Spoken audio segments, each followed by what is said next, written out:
Bonsoir à toutes et à tous. Vous le savez, puisque vous avez vu les informations, cette rencontre, ces échanges sont organisés en partenariat entre le comité du mouvement de la paix du pays d'Apt, qui est né il n'y a pas longtemps, il y a 2 ans, à l'initiative de Madame Françoise Cobin, qui ne sera pas là ce soir, puisqu'elle a glissé dans son jardin et bon, elle est immobilisée, elle ne peut pas se déplacer, mais nous la saluons bien sûr à travers des paroles, dans le comité du mouvement de la paix du Pays d'Apt et en partenariat avec le Cercle Condorcet du Pays d'Apt, que certains connaissent, puisque beaucoup d'entre vous participent à ces conférences. Il est arrivé. Il est arrivé. Monsieur le maire, donc bienvenue, bonjour. Merci de nous accueillir généreusement dans cette salle. Monsieur le maire, j'adore. Donc avant de lancer le thème, peut-être si vous voulez dire un mot de bienvenue. Pas trop long. Désolé, j'étais un peu sur la route et c'était un peu long pour venir de Paris. Bonsoir à tous, je suis ravi que vous soyez venus si nombreux. Je pense que c'est une conférence qui touche dans la période où l'on vit actuellement. J'avais lu L'art de la guerre et je n'avais pas lu L'art de la paix, donc je me suis un peu penché et je me languis de savoir les arguments que vous avez mis dans votre livre, comment vous allez nous les partager, et notamment avec les événements que l'on vit actuellement. Donc voilà, je ne dévoilerai pas le livre, mais c'est vrai que le regard s'isoler des dirigeants plutôt et parler avec les peuples me convient pas mal. Mais est-ce que c'est faisable? Donc voilà. Bienvenue à Beaulieu, j'espère qu'on va passer un bon moment tous ensemble. Et n'hésitez pas à poser ces questions et repartir un peu plus enrichi culturellement ce soir. Merci à vous. Bonne soirée et encore mes excuses. Merci, monsieur le maire. Avant de repartir, je précise, monsieur le maire ne l'a pas dit, que la commune offre un petit apéritif. C'est quand même important, au cours duquel on pourra prolonger de manière plus intime les échanges. Bon, merci. Monsieur Bertrand Badi, donc,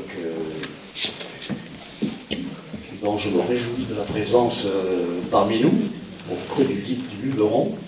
C'est quand même à la fois un plaisir et un honneur de vous recevoir ici et maintenant. Surtout, comme l'a dit monsieur le maire, sur un thème qui est vraiment très particulier, très prégnant. Vous êtes donc professeur émérite à Sciences Po Paris et vous faites partie de ces grands... Grand quoi? Géopoliticiens. Ça c'était pour me provoquer. Tout à fait. Vous voyez, je suis calme. D'accord, c'est raté. En fait, on avait convenu un peu de jouer le sketch. Bon, je expliquerai si vous le souhaitez vos activités, vos domaines de compétences qui sont très larges. Donc, le thème de la conférence, c'est dans une situation qui est, ça a été rappelé par monsieur le maire, très compliquée, très conflictuelle, où les guerres se répandent à travers le monde, et en Europe également, et en Palestine, enfin je ne vais pas les citer toutes. La question qui nous est posée, c'est comment penser la paix, penser avec un E, à la limite on aurait pu mettre un A aussi, penser la paix. Comment penser la paix, mais comment penser la paix au XXIe siècle. Et si on a ajouté au XXIe siècle, c'est pas anodin. Parce que penser la paix au XXIe siècle, c'est pas comme on aurait pu penser la paix au XVIIe, au XVIIe, même au XXe. Et il ne s'agit pas simplement de penser la paix, mais de faire la paix. Et vous avez vu sur les affiches que nous avons mis le mot faire entre guillemets. C'est-à-dire construire la paix, évidemment, qui est un impératif pour l'humanité. Et c'est là que va intervenir cette notion magnifique, l'art de la paix, qui a fait l'objet, effectivement, ça a été rappelé, d'un ouvrage de M. Badi, dont maintenant il va nous parler s'il le souhaite. Ah bah bien sûr, sinon je ne serais pas venu. Hein.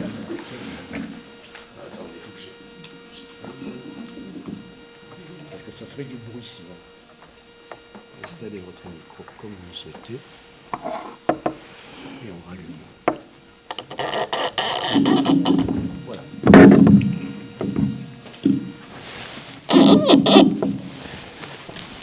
Bien, je suis d'abord très heureux de vous trouver en si grand nombre. C'est une belle surprise pour moi ce soir dans ce beau pays que je découvre. Je connaissais comme un peu tout le monde sa partie occidentale, la partie occidentale du Vaucluse. Je ne connaissais pas la partie orientale. Et voyez, parmi les nombreux cadeaux que je reçois ce soir, outre votre présence et votre amitié, la possibilité de connaître et d'être si bien accueilli. Merci, merci beaucoup et je suis très touché. Alors, on va parler de la paix ce soir. Rassurez-vous, il n'y a aucune utopie. L'utopie, c'est la guerre. Et je voudrais vous montrer que la réalité profonde, c'est la paix. Mais faisons un petit détour pour comprendre cette phrase mystérieuse et peut-être un peu provocante. Le début de mon histoire personnelle, dont je dois vous parler à travers mon livre, c'était il y a pratiquement un an. Il y a pratiquement un an, je reçois un coup de téléphone de la directrice de Flammarion, Sophie de Closet, qui me dit « Écoutez, depuis des décennies et des décennies, le best-seller chez Flammarion, c'est L'Art de la guerre. On aimerait que vous écriviez L'Art de la paix. » Alors, je suis incapable de vous dire ce qui s'est passé après. Je crois que je suis tombé de ma chaise, que je lui ai raccroché au nez, tant cette proposition me paraissait complètement fantasque par rapport à ce que je suis et par rapport à ce qu'est l'enjeu de la paix. Et puis, j'ai réfléchi et je me suis dit, mais il y a une piste quand même. Et je voudrais que nous partions de cette piste. Cette piste, c'est cette étrangeté. Quand vous vous promenez dans les librairies, dans les bibliothèques, que vous fouillez les bibliographies, vous découvrez des dizaines, des centaines d'ouvrages consacrés à la guerre. La guerre d'hier, la guerre de demain, la guerre d'avant, la guerre d'après. Sommes-nous prêts pour la guerre? Allons-nous faire la guerre? La guerre va avoir lieu, la guerre va pas avoir lieu, la guerre a eu lieu, la guerre aura lieu, la guerre à droite, la guerre à gauche, la guerre derrière, la guerre devant. On nous parle de l'avant-guerre, de l'entre-deux-guerres, de l'après-guerre. Mais il n'y a pratiquement aucun ouvrage sur la paix. C'est quand même bizarre. Et effectivement, j'ai été vérifié, c'est ce que doit faire tout auteur quand il commence à travailler sur un sujet, de voir ce qui a été dit et écrit. J'ai été voir même la bibliographie des savants de ce monde, c'est-à-dire les anglo-saxons. Il y a dans le monde anglo-saxon une discipline qui s'appelle les Peace Studies, alors qu'en France ça n'existe pas, les études de la paix, mais il n'y a pratiquement pas d'ouvrage sur la paix. Et quand on regarde les Peace Centers ou les Peace Studies, sur quoi travaillent-ils? Sur la guerre. Et donc, il y a là quand même quelque chose de profondément énigmatique qui m'a soudain motivé. Et je me suis mis devant mon clavier un 1er avril, c'était une provocation, et j'ai fini ce livre le 30 avril, c'était une autre provocation. Je l'ai écrit en un mois, je ne sais pas ce qui m'est arrivé, j'étais un peu fou, et c'est ce qu'il faut faire pour écrire un livre. Et j'avais besoin de dire quelque chose. Et j'avais besoin surtout de répondre à cette question et de résoudre cette énigme. Pourquoi ne parle-t-on jamais de la paix? Pourquoi? Eh bien, j'ai très vite compris quelque chose. C'est que, pardon mesdames et messieurs, mais le mot paix, dans notre histoire européenne, qui, au courant du XIXe siècle, est devenue notre histoire euro-américaine, la paix, comme idée, comme concept, n'a jamais existé. En fait, il n'a existé et il n'existe aujourd'hui que la non-guerre. C'est-à-dire, la paix n'est définie qu'en creux. La paix n'est définie que comme étant l'absence de guerre. Et c'est bien la guerre qui est centrale.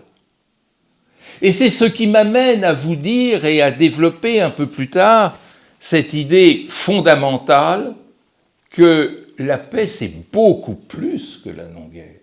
La non-guerre, c'est un tout petit morceau de la paix. Et il y a toute une matière mystérieuse qui va au-delà de la négation de la guerre. Et avant de tenter d'explorer cette richesse sémantique complètement abandonnée de la paix, arrêtons-nous sur cette idée de non-guerre. Eh bien, j'ai découvert cette chose douloureuse, moi qui suis un biculturel, un demi-français de papier, puisque mon père n'a pas eu le privilège d'être un Français de souche, mais venait de ce que Dalida appelait cet homme des sables, de ces prairies sans arbres. Eh bien, je me suis aperçu que dans le pays de ma mère, le dieu fondateur, c'est le dieu Mars. Rappelez-vous que le dieu Mars, c'était le papa de Romulus et Rémus, les fondateurs de Rome. Et il y a cette antériorité culturelle et cultuelle de la guerre par rapport à la paix. Et le mot paix, pax, est un mot bizarre, parce que si on travaille sur l'étymologie de pax, pax renvoie à pactum, c'est-à-dire à l'idée de transaction. Alors que je vous montrerai, ou j'essaierai de vous montrer tout à l'heure, que la paix, c'est beaucoup plus qu'une transaction. C'est un état, c'est un être. Et en cette période où on nous parle de négociations, de compromis territoriaux, vous voyez de qui je veux parler, ou de liquidation d'un peuple, vous voyez de qui je veux parler aussi, on ne se rend pas compte que tout cela ne s'accorde pas à cette vraie paix qui est cachée. Alors, un jour, j'ai été faire une conférence à Conakry. Et je disais cela, c'était bien avant l'écriture de ce livre, mais incidemment, dans un exposé qui portait sur la théorie occidentale des relations internationales, je parlais de cette paix comme non-guerre. C'est d'ailleurs la définition que Raymond Aron donnait de la paix. La paix, disait-il, n'est qu'un entre-deux-guerres. Et un étudiant, Peul, qui était au premier rang, s'est levé tout d'un coup et m'a dit « Oh, dis donc, ça va pas ». Enfin, il ne m'a pas parlé comme ça, mais en fait, je sentais que c'était ce qu'il avait envie de me dire. Chez nous, chez les Peuls, la paix, c'est pas la non-guerre.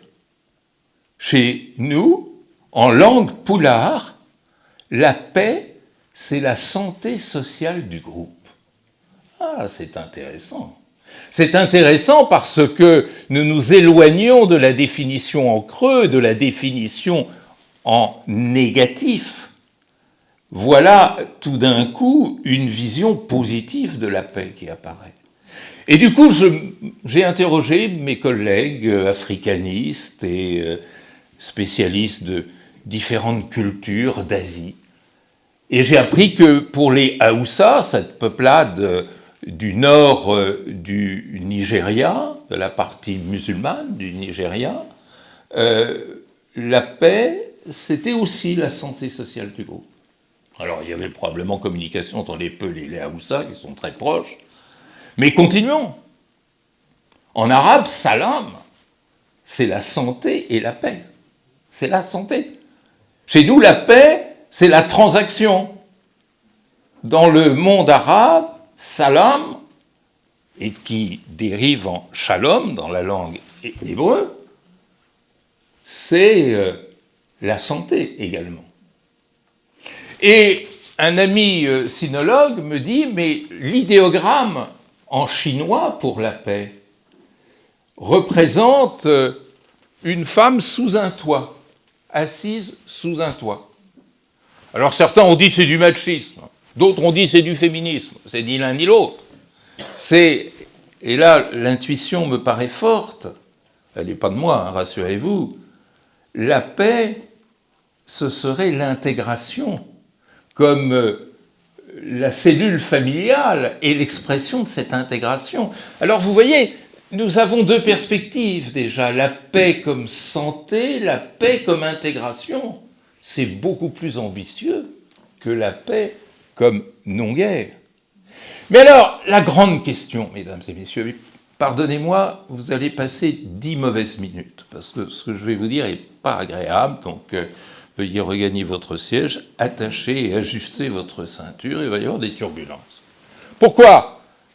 Essayons de comprendre cet attachement propre à notre histoire, j'aime mieux dire notre histoire que notre culture, pour ne pas essentialiser les choses, à notre aventure euro-américaine.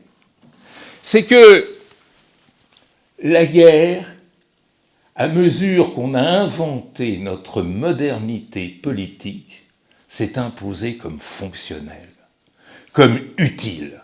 Et ça, c'est notre pathologie d'origine, si nous prenons en compte cette séquence de notre modernité politique. Pourquoi ?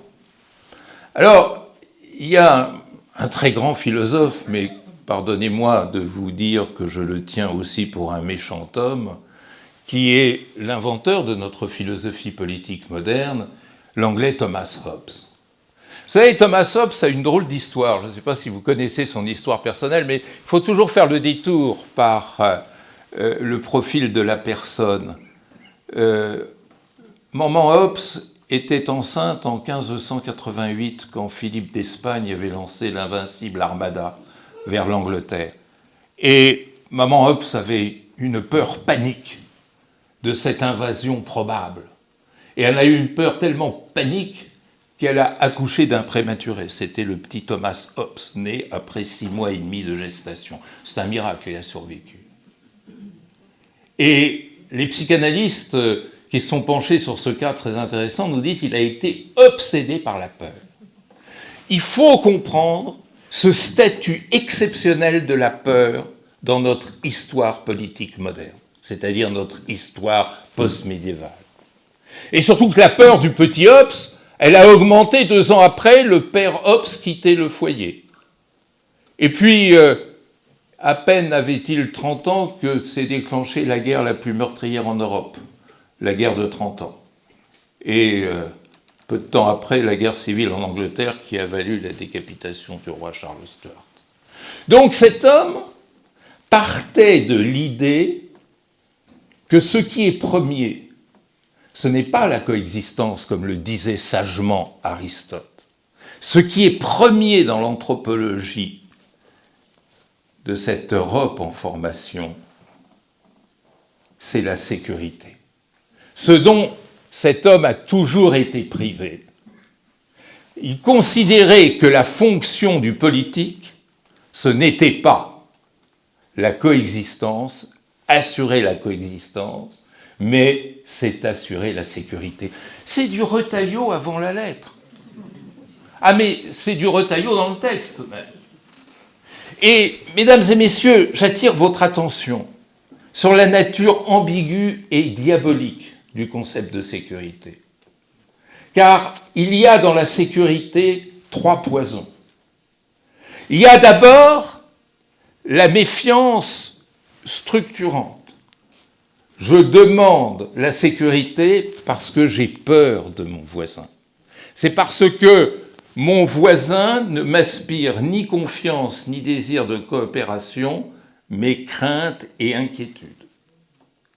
Deuxièmement, et deuxième poison, parce que je considère que me protéger de cette menace suppose que j'exprime ma force et ma puissance. C'est ce que la science politique anglo-saxonne, américaine, en réalité états-unienne, appelle le power politics. Et troisièmement, c'est l'idée que pour éviter la guerre perpétuelle, il y a un seul moyen, c'est l'équilibre de puissance. Si je me sens plus fort que monsieur, je vais aller lui piquer sa veste. C'est rationnel, c'est logique. Ce serait irrationnel de ne pas le faire. Si maintenant je me sens plus faible que ce monsieur, je vais craindre qu'il vienne voler ma propre veste. Et donc, pour qu'il n'y ait pas la guerre perpétuelle, il faut que nous soyons de puissance équivalente. Parce qu'à ce moment-là, une initiative de sa part ou de ma part se révélerait plus coûteuse que productive. Et c'est là qu'a été inventé le concept clé de balance of power. Je le dis en anglais, c'est important. C'est-à-dire d'équilibre de puissance. Eh bien, à partir de là, tout a été dit. Tout a été dit parce que Hobbes va finalement, dans une pensée très mécanique, Dieu n'existe plus pour Hobbes, ce qu'il faut, c'est équilibrer tous ces humains entre eux, donc leur assurer le maximum de sécurité, donc considérer qu'ils sont en situation permanente de guerre potentielle, et c'est là le poison, j'y reviendrai, d'accord ? Et que donc la seule façon d'assurer cette sécurité, c'est que les individus, les humains que nous sommes, nous abandonnions une part de notre liberté contre de la sécurité. Entre les mains de qui ? Qui va assurer cette sécurité ? Le souverain. Mais attention, attention, je vous dis à 7h-3 quelque chose de fondamental.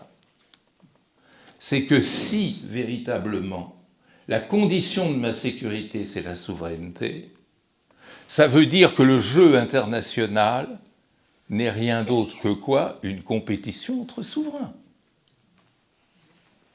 Je vous montrerai tout à l'heure que les relations internationales peuvent être autre chose qu'une compétition entre souverains. Si c'est une compétition entre souverains, et que ces souverains ont des différends entre eux, qui va résoudre leurs différends ?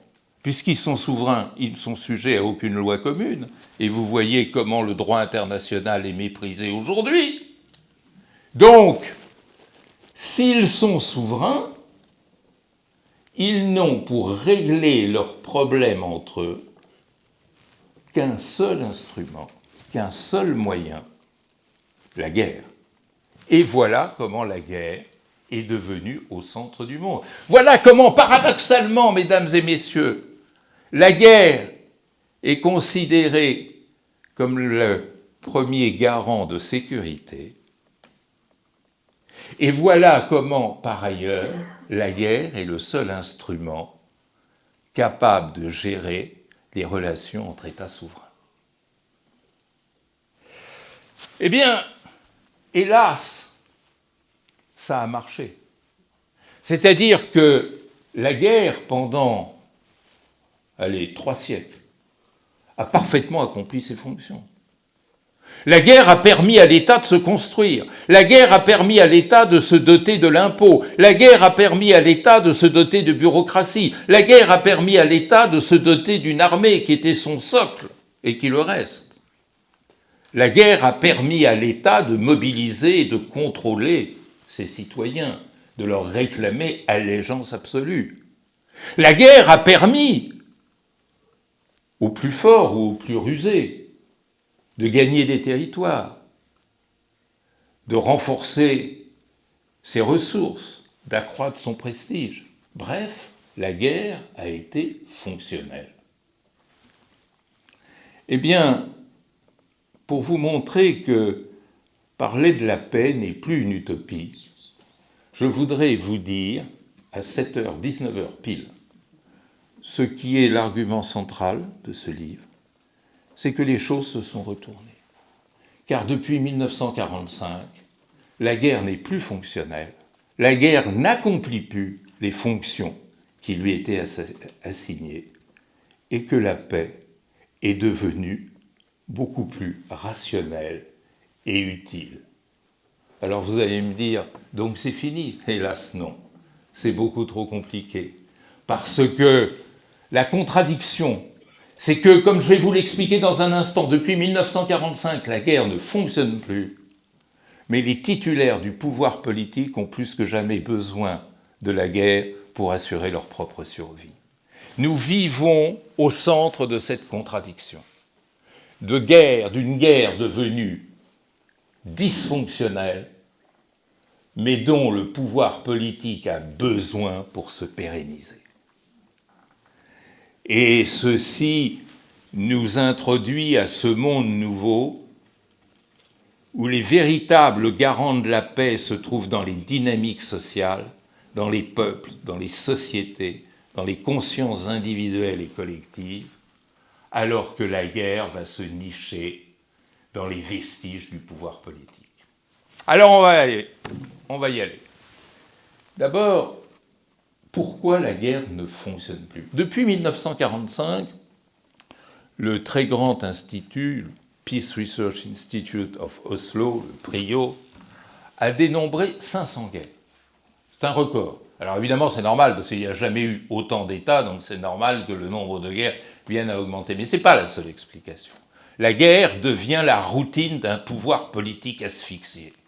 Tous ceux qui sont à bout de leur souffle politique, un Netanyahou en Israël, un Poutine en Russie, ont besoin, ou un Kagame au Rwanda, ont besoin de la guerre. Donc, celle-ci devient de plus en plus nombreuse, de plus en plus fréquente, de plus en plus destructrice, de plus en plus meurtrière, de plus en plus coûteuse en vie humaine, mais aussi en ressources financières. Et pourtant, je mets ce public au défi de me trouver une guerre qui, depuis 1945, a accompli les fonctions qu'elle s'était assignées. La guerre devient afonctionnelle, voire dysfonctionnelle. Elle a aussi changé de nature. Les seules guerres qui sont clairement gagnées sont des guerres asymétriques, par des peuples contre des États. Et ce sont les guerres de décolonisation. Eh bien, dans cette transformation du paysage, sur laquelle peut-être tout à l'heure on aura l'occasion de revenir, il faut comprendre que cette perte de fonctionnalité de la guerre correspond probablement à 3 facteurs.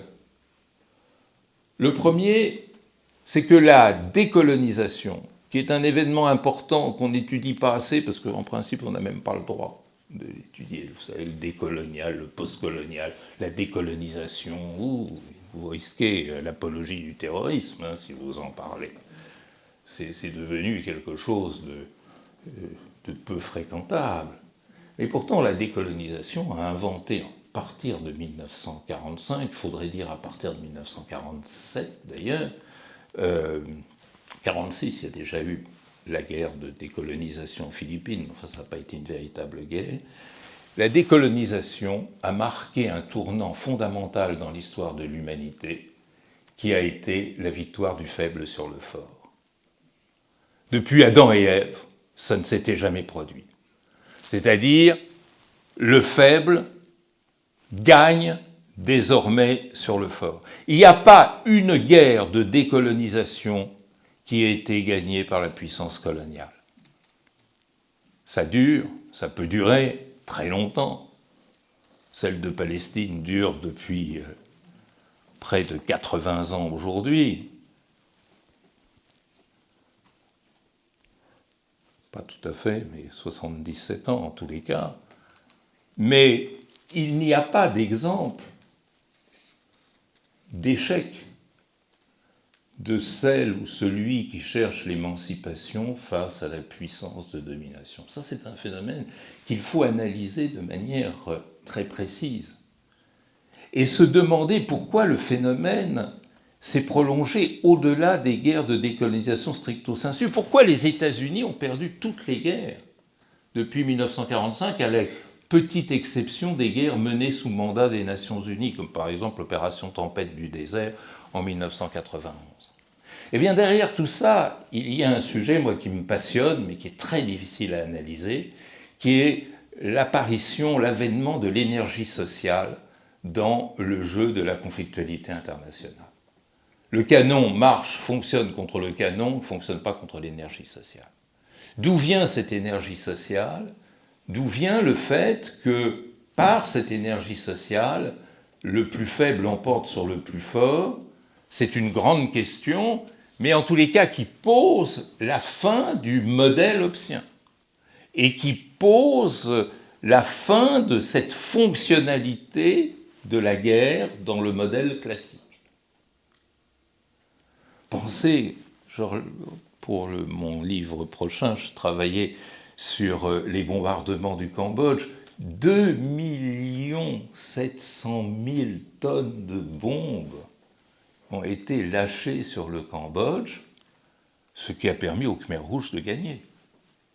Il ne faut quand même pas l'oublier.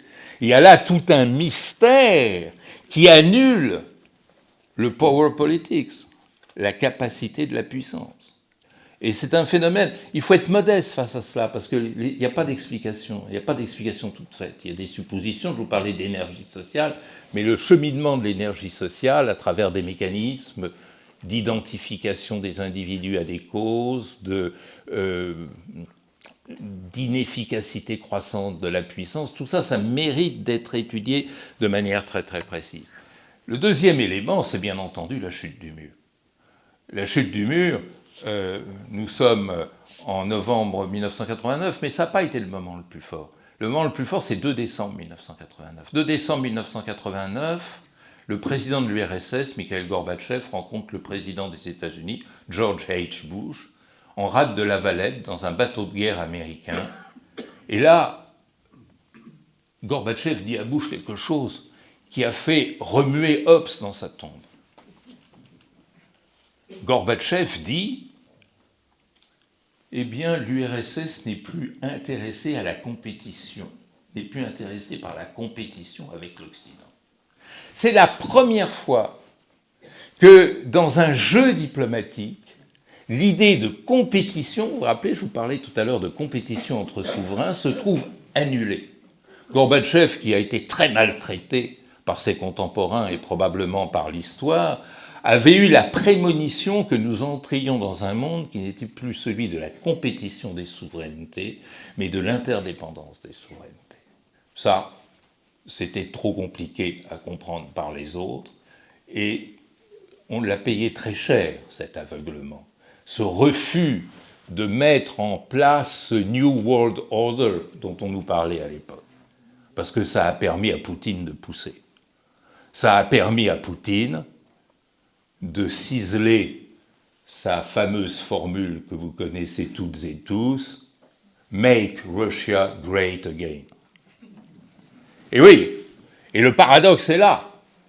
Cette volonté à tout prix de Trump et de Poutine de ressusciter le duo Brejnev-Nixon alors qu'il ne fonctionne plus.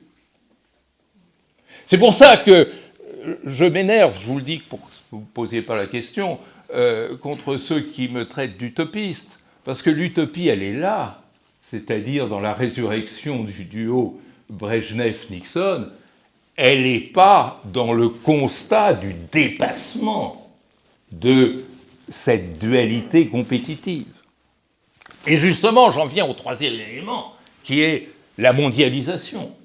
La mondialisation a tout bousculé. Et là, on en a la preuve manifeste à travers l'échec de cette diplomatie protectionniste et tarifaire mise en place par le président des États-Unis. C'est-à-dire, nous sommes passés très vite d'un monde de compétition à un monde d'interdépendance. L'interdépendance, c'est quoi? C'est un monde dans lequel tout le monde dépend de tout le monde et réciproquement.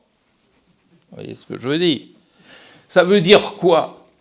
Eh bien, ça veut dire que dans le monde d'aujourd'hui, l'initiative que vous prenez a pour première cible vous-même, c'est-à-dire l'effet de feedback, comme disent les anglo-saxons.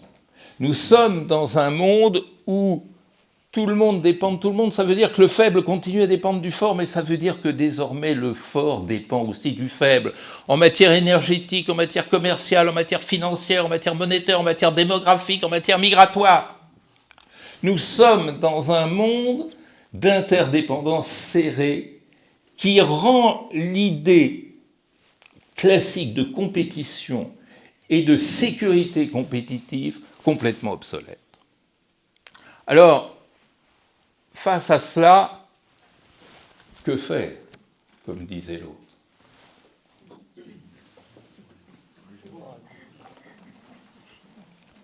Ah ben oui, il faut bien ménager le suspense.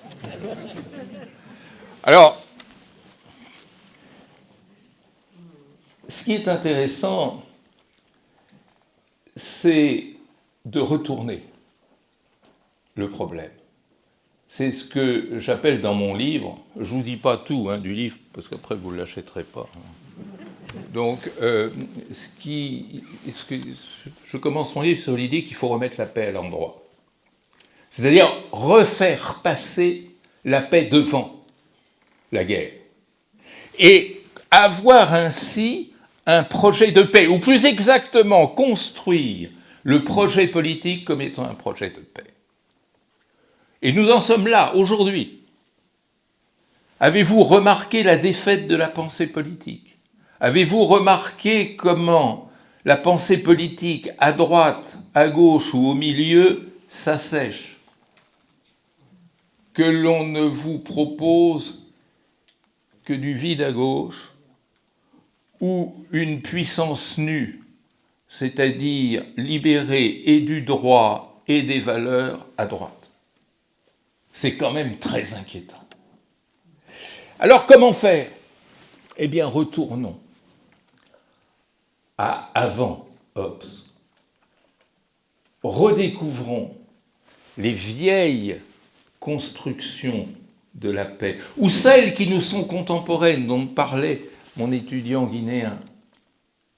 Et là, j'ai redécouvert, en retravaillant toute cette philosophie, des auteurs extraordinaires. Des auteurs que l'on avait laissés de côté, mais qui pourtant nous avaient déjà tout dit sur la paix. Mais c'est un tout dit complètement oublié. Le premier, il est enseigné en terminale, et puis généralement, dès qu'on a son bac, on jette ses livres, et on n'en parle plus, et pourtant, quel monument, c'est Aristote. Je vous propose de l'inviter pour... oui. Il se déplace avec difficulté, mais si vous l'accompagnez aussi gentiment que vous m'avez accompagné, je pense qu'il sera là très assidûment. Et alors, il y a deux choses qui m'ont frappé chez Aristote. Aristote, dans l'Éthique à Nicomaque, nous dit quelque chose apparemment très simple, mais qui est fondamental. Il dit « La paix, c'est la condition même du bonheur individuel ». Essayons déjà de réconcilier l'idée de paix et l'idée de bonheur. Vous savez qu'on commence à reparler de ce bonheur par habitant, qui est tout un projet, et j'y reviendrai dans les quelques minutes qui me restent, parce que c'est un des points clés de notre redécouverte de la paix. Mais surtout, il nous dit dans La politique, son grand ouvrage, il nous dit, mais la paix, c'est assurer la coexistence entre des individus différents, tout simplement. Et ça veut dire que c'était la définition que je vous donnais de lui sur la politique. Ça veut dire que la politique ne peut être que paix dans la mesure où elle gère la coexistence entre individus différents. Regardez comme cette idée est simple, mais comme elle est parfaitement limpide. Ça va bien au-delà de la non-guerre. C'est-à-dire permettre à des individus différents, et surtout s'ils sont différents, de coexister. Et ça, c'est plus du Retailleau, vous avez remarqué. Mais, et ça, je crois que c'est fondateur. Le deuxième auteur que j'ai découvert, à ma très grande surprise, c'est un sociologue algérien du 5e siècle, Saint-Augustin. Saint-Augustin, évêque d'Hippone, à Naba, qui a eu cette phrase au 5e siècle, vous vous rendez compte, formidable, où il nous dit « Mais la paix, c'est faire en sorte que chacun puisse manger à sa faim. » Et il ajoute une phrase qui teintera à nos oreilles d'écolo, et faire en sorte que chacun puisse consommer de l'eau pure. C'est extraordinaire, cette pensée écologique au 5e siècle. Mais grâce à Saint-Augustin, nous touchons à quelque chose de beaucoup plus profond qu'on va trouver chez le malheureux pape François, qui en avait profondément cette intuition. C'est cette idée que la paix, bien au-delà de la non-guerre, c'est la satisfaction des besoins fondamentaux de l'humanité. C'est, quand tout à l'heure je vous disais que chez Aristote, la paix était synonyme de la paix, était synonyme de la politique, ici je vous dis qu'avec Saint-Augustin, la paix est synonyme de la vie. Et c'est ça qui est extraordinaire. Et c'est vraiment le message du pape François, et qui m'a tout à fait passionné en suivant ses écrits, notamment son intérêt pour les grandes questions liées aux défis planétaires. Et j'insiste sur ce point, parce que dans ce moment où la principale menace sur notre survie, ce n'est pas notre voisin, ce n'est pas l'étranger, ce n'est pas le français de papier. La véritable menace, c'est le défi climatique, c'est le défi alimentaire, c'est le défi sanitaire. Vous savez que la faim dans le monde, elle tue 10 millions d'humains par an, là où le terrorisme ne tue qu'entre 40 et 70 000. Alors, pour ne pas être mis en examen pour apologie du terrorisme, je dis que 10 000, 40 000, c'est 10 000, 40 000 de trop. Mais la faim dans le monde, c'est 10 millions. Vous savez que la faim dans le monde tue l'équivalent de 8 attaques par jour sur le World Trade Center pendant une année. Donc, on découvre que la paix va bien au-delà des logiques conflictuelles pour toucher aux grands défis planétaires. La paix, c'est d'abord résoudre ces grands défis que nul ne veut prendre en compte. Alors c'est d'autant plus important que la recherche actuelle, et ça j'insiste beaucoup là-dessus parce que c'est toujours passé sous silence, montre que les nouveaux conflits sont essentiellement d'origine de dysfonctionnement de l'ordre planétaire global.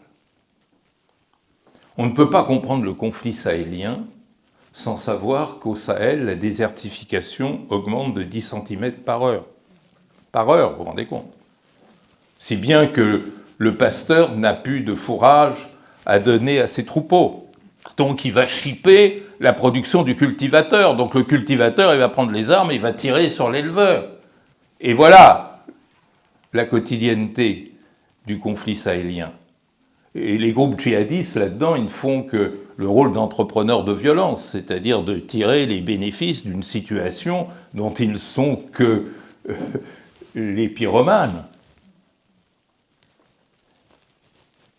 De même, l'excellent géographe du Proche-Orient, Pierre Blanc, nous a montré de façon magistrale qu'il y a eu, entre 2007 et 2009, une énorme sécheresse dans l'est de la Syrie, qui a provoqué un énorme exode rural, toute une population jeune qui est partie s'installer dans les villes, qui n'a pas pu trouver d'emploi, et qui donc est devenue toute une disponibilité entre les mains des groupes djihadistes qui ont lancé la révolution syrienne, dont vous connaissez les derniers avatars ces derniers mois. Donc il y a toute une façon de repenser la conflictualité internationale en reconsidérant ces paramètres globaux que l'on ne peut d'autant moins voir que la sociologie des conflits tait ces facteurs humains, sociaux, au profit de l'idée de compétition de puissance, alors que la compétition de puissance n'est que toute partie de la réalité conflictuelle du monde. Alors, dans mon livre, je propose 9 vertus pour reconstruire la paix. Ça, c'est la première vertu. C'est-à-dire savoir remettre la paix à l'endroit, c'est-à-dire faire ce programme d'intégration sociale, ce programme de coexistence. L'intégration sociale doit devenir le premier facteur, premier paramètre des nouvelles relations internationales. la deuxième vertu, c'est humaniser la paix. La paix, ce n'est pas l'équilibre de la terreur. La paix, ce n'est pas l'équilibre de la puissance. La paix, c'est l'humain d'abord. Et là, rendons hommage à une institution et à un homme. Cette institution, c'est le Programme des Nations Unies pour le développement, le PNUD, qui a publié ce formidable rapport en 1994, rapport sur la sécurité humaine, dans lequel les rapporteurs nous disent « La paix consiste à libérer les humains de la peur. » La revoilà, la peur. « Free from fear. » Et libérer de la peur, c'est libérer de cette insécurité. Vous voyez, on passe de la sécurité à l'insécurité, et de l'insécurité nationale à l'insécurité humaine. Ça veut dire quoi?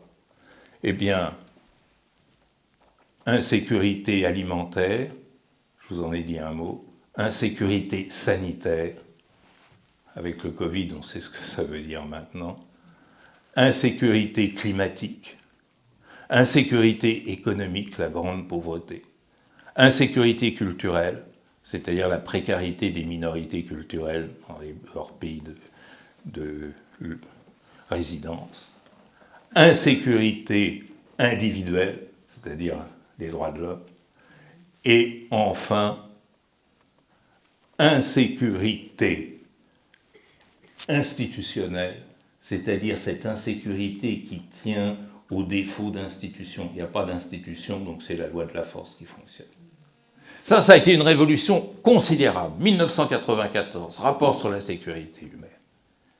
Et l'homme auquel il faut rendre hommage, c'est Kofi Annan, qui a tout de suite compris que c'était la base de la réinvention de la paix. Je voudrais associer un autre nom aussi, qui est Olof Palme. Olof Palme qui, quelques années auparavant, avait présidé une commission qui avait élaboré le concept de sécurité commune, en disant la sécurité, c'est pas une transaction, justement. C'est pas tu me donnes ça, je te donne ça, tu me prends ça, moi je te donne rien, etc. etc. Non. La sécurité, c'est quelque chose qui ne se décompose pas, qui est la même pour tous. Le même droit à la vie pour un Gazaoui ou pour un Israélien. Le même droit à l'alimentation pour un Soudanais ou pour un Français, etc., etc. Troisième vertu, c'est une paix subjective. Ça veut dire quoi? Ça veut dire réintroduire la subjectivité dans l'analyse des relations internationales.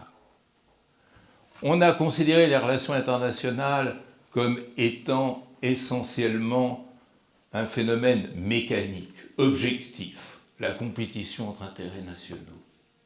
On n'a jamais introduit la subjectivité humaine comme paramètre décisif.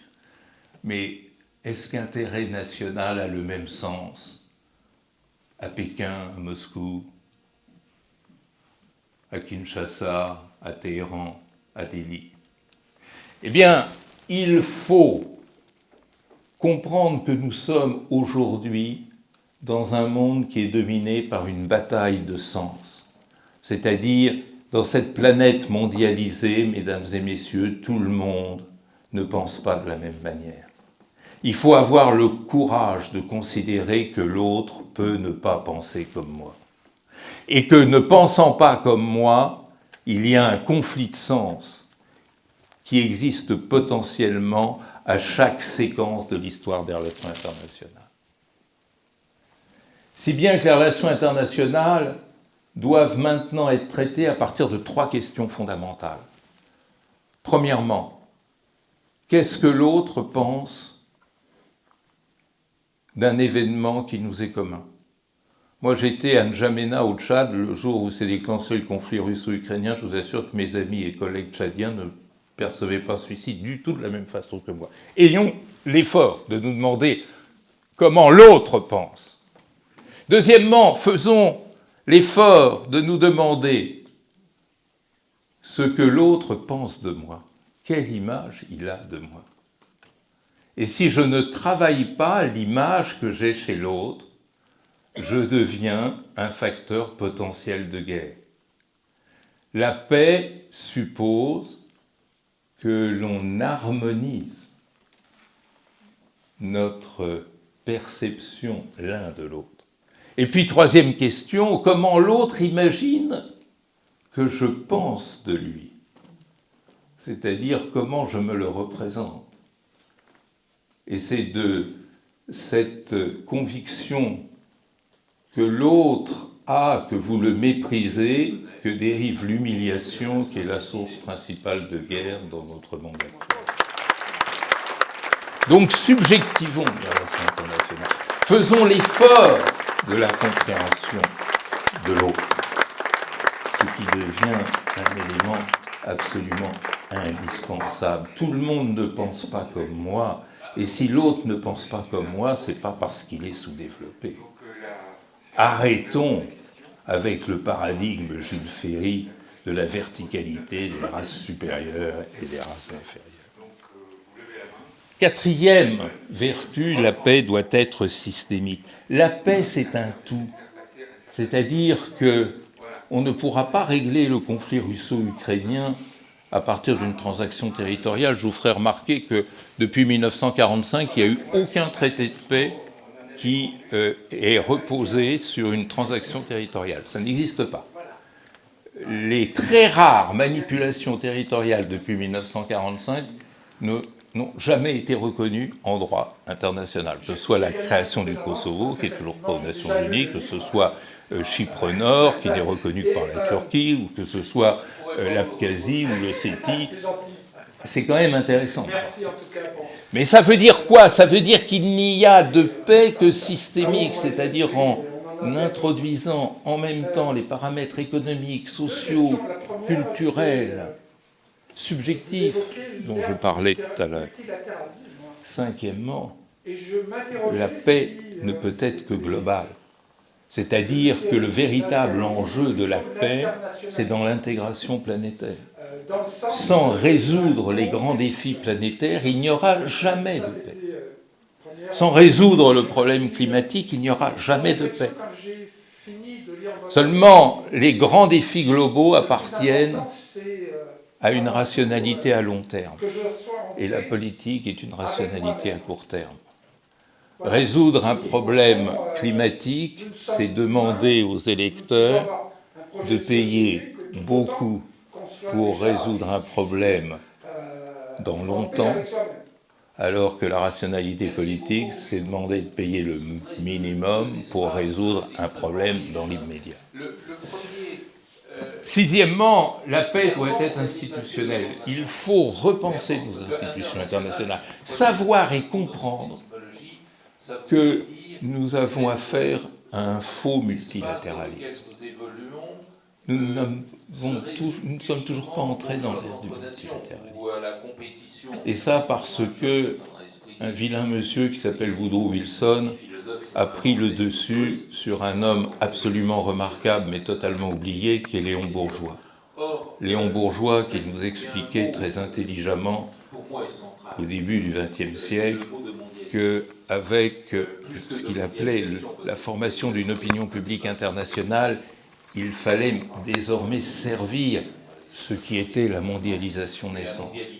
Alors que Wilson n'acceptait de multilatéralisme que comme concert de puissance, d'où le Conseil de sécurité, et d'où l'échec du multilatéralisme. Septième vertu, une paix diplomatique. Repenser la diplomatie en fonction de ce grand sociologue politiste canadien Paul Shore appelé « How to manage separateness », savoir gérer les séparations. La diplomatie ne consiste pas à savoir prendre le thé avec le prince de Monaco. Ça consiste à savoir parler à tout le monde, de manière à maximiser les chances de régler les problèmes.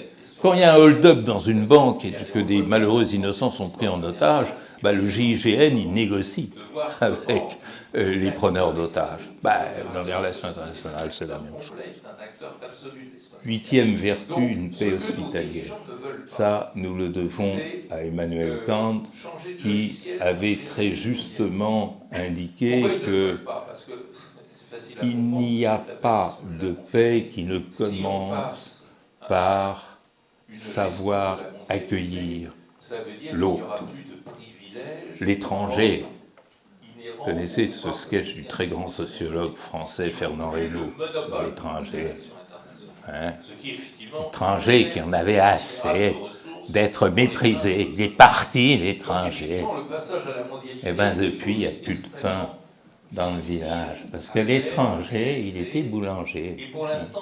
Eh bien oui, c'est la nouvelle division du travail social. C'est-à-dire accepter l'autre dans cette complémentarité de cœur et d'esprit.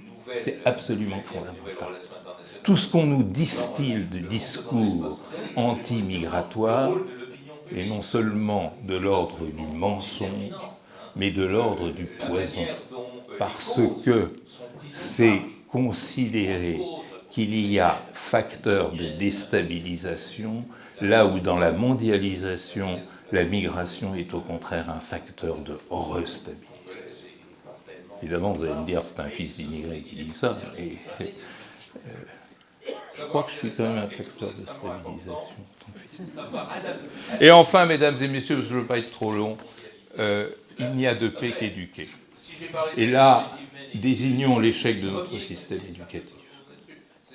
Je suis frappé de voir comment nos enfants, dès le primaire, apprennent l'histoire de la guerre et jamais l'histoire de la paix. Comment on commence par Vercingétorix pour remonter jusqu'aux grands fauteurs de guerre, érigés en héros que l'on duplique par les petits soldats de plomb, alors qu'on ne parle jamais de la paix. Et la paix, c'est justement une très longue histoire. C'est des très grands noms, Nelson Mandela, Martin Luther King, Mahatma Gandhi et beaucoup d'autres, Saint-Augustin ou Aristote. Allez demander dans le primaire qui sont les enfants qui connaissent Léon Bourgeois ou l'abbé de Saint-Pierre. Mais il y a une autre faute dans l'éducation, c'est qu'on n'apprend jamais l'histoire de l'autre. Et le début de la vraie paix, c'est le respect et l'admiration que l'on porte à l'histoire de l'autre. Moi, quand à Sciences Po, et pourtant à Sciences Po, j'ai les meilleurs étudiants du monde, vous savez ça. Eh bien, lorsque tout d'un coup je parle de l'histoire de l'Empire Tang, de l'Empire Song, de l'Empire Wei, de l'Empire Han, les étudiants, ils croient que j'ai une canne de tout. Et quand je leur parle de l'histoire africaine précoloniale, ils n'en reviennent pas. Vous savez, il y a quelqu'un qui a dit un jour que l'homme africain n'était jamais entré dans l'histoire. Mon vieux, c'est parce que tu ne connais pas l'histoire. L'Empire Songhai, l'Empire du Mali, l'Empire du Ghana, c'est quelque chose. Quand on connaît l'histoire de l'autre, on respecte davantage l'autre. Et cette ignorance arrogante de l'autre, c'est le recommencement permanent de l'arrogance, de l'humiliation et de l'animosité. Et donc il y a beaucoup à faire dans ce domaine. Et c'est une façon pour moi de terminer cette présentation en vous disant que c'est bien la preuve que la paix, c'est une affaire de comportement social. La paix, c'est l'affaire de tous. Et je dirais, c'est beaucoup plus votre affaire que celle de nos dirigeants, parce que nos dirigeants sont piégés dans une logique politique qui les empêche de dépasser l'horizon de la non-guerre. Par les comportements sociaux, on peut ouvrir beaucoup plus. Et rejoindre ce que notre grand totor national, Victor Hugo, appelait, c'est une des plus belles phrases de paix que je connaisse, construire la sympathie des âmes. Je vous remercie.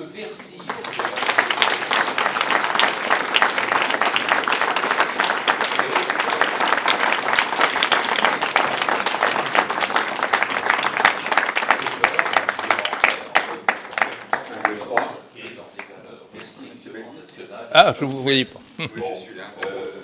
Ça, si on continue comme ça va très mal.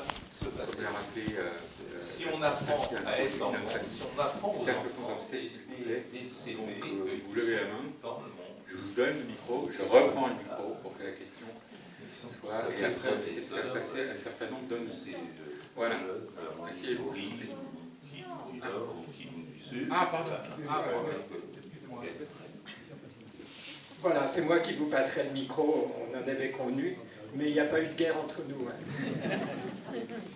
Voilà. Ah, il y a déjà une première question. Je vais d'abord confirmer que la première étape, c'est reconnaître sa responsabilité. J'ai gagné un petit peu d'avance parce qu'effectivement, j'ai déjà lu le livre. Et Je pourrais pas vous le reprocher. c'est gentil. Merci en tout cas pour cette présentation. Et ça ouvre les esprits et on en a bien besoin. Deux questions. La première, c'est vous évoquez l'ère du multilatéralisme. Et je m'interrogeais si c'était le multilatéralisme ou plutôt l'internationalisme, dans le sens de la compétition.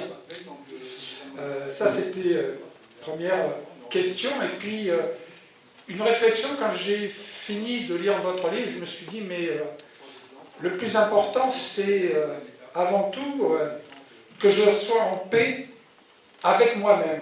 Oui, alors. Voilà. Et au fond, nous sommes humains et nous pouvons avoir un projet de société que tout autant qu'on soit déjà, et c'est difficile, en paix avec soi-même. Merci beaucoup. Tout autant qu'on soit déjà, et c'est difficile, en paix avec soi-même. Merci beaucoup. Oui, vous ouvrez deux espaces extrêmement riches. Hein. Le premier, clairement, on a dépassé le temps de l'international. Clairement. Parce que international, si vous prenez le mot dans son étymologie, ça voudrait dire que cet espace dans lequel nous évoluons se résume uniquement au choc entre nations ou à la compétition, pas forcément un choc, enfin dans l'esprit des philosophes qui ont inventé, et des juristes aussi qui ont inventé cette idée d'international, c'était l'idée de choc. Or, en fait, il y a un mot qui pour moi est central, qui est le mot de mondialité. Plus que de mondialisation, parce que mondialisation, il y a tout un débat sur lequel, si vous voulez qu'on en parle, il faudra faire une autre séance, on va laisser ça de côté pour l'instant. Mais la mondialité, telle que par exemple Édouard Glissant ou Patrick Chamoiseau ont employé ce terme, est très intéressant, parce qu'il montre deux choses. Il montre que nous sommes dans un espace qui est unique. Pour la première fois dans l'histoire de l'humanité, tous les humains sont réunis dans un même espace. Et dans cette réunion totalement inclusive, où le comportement de chacun réagit sur le comportement de tous les autres, il n'y a plus d'exclusivité pour le personnel étatique, pour ce que Raymond Aron appelait le diplomate et le soldat. Tout le monde est sur la scène mondiale. Et on le voit bien dans cette histoire commerciale qui est passionnante en ce moment, de voir comment, mais tout acteur économique, tout opérateur économique est un acteur complet, est un acteur absolu de l'espace mondial. Donc, ce que nos dirigeants ne veulent pas, c'est changer de logiciel pour gérer cette mondialité. Pourquoi ils ne le veulent pas? Parce que c'est facile à comprendre, M. de Lapalisse me l'a confirmé.